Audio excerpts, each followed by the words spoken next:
नमस्कार मंडळी, चला करूयात मेंदूवडा। त्यासाठी मी इथं उडदाची डाळ भिजत घातली होती आणि आता करत आहे बारीक। ह्याच्यात मी थोडेसे 2 चमचे तांदूळ टाकलेले आहेत आणि हे बारीक झाल्यानंतर बघा बिन पाणी टाकता मी बारीक केलेलं आहे आणि जर पाण्याची गरज पडली तर चमच्याने पाणी घाला। आणि ह्यात मी बघा 2 मोठे चमचे गरा घातलेला आहे, कारण की गऱ्याने कसं कुरकुरीत होतात।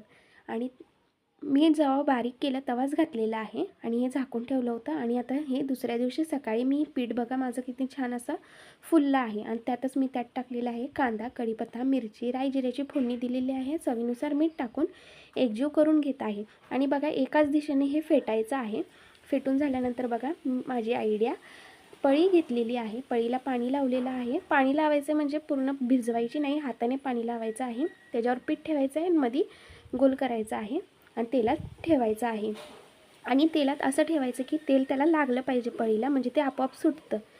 भ्यायचं कारण नाही, वळत नाही तेल, काय नाही। तुम्ही बघू शकताय माझं जरा व्हिडिओ करताना चुकी झाली आहे त्यामुळे दिसत नाही आहे। तुम्ही बघू शकताय तेलात टाकलेलं आहे मी, किती मस्त ना।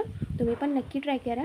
आणि हां, मी तेलात टाकतानाही व्हिडिओ केलेला आहे, तुम्ही बघू शकताय इथं दाखवल्याप्रमाणे कशी मी पळी ठेवत आहे आणि कसं ते पीठ पडत आहे। ते पाणी असल्यामुळे पीठ हे लवकर सुटतं उडदाच्या डाळीचं बघा अशा प्रकारे। आणि हे एकदम कुरकुरीत लाल होईपर्यंत भाजून घ्यायचं आहे आणि मी ह्याच्यात सोडा वापरलेला नाही। आणि आपले मेंदूवडा तयार आहे सांबार चटणीबरोबर खायला। जर तुम्हाला रेसिपी पाहिजे असेल चटणी आणि सांबारची तर कमेंटमध्ये नक्की सांगा आणि नक्की ट्राय करा। बघा किती मस्त ना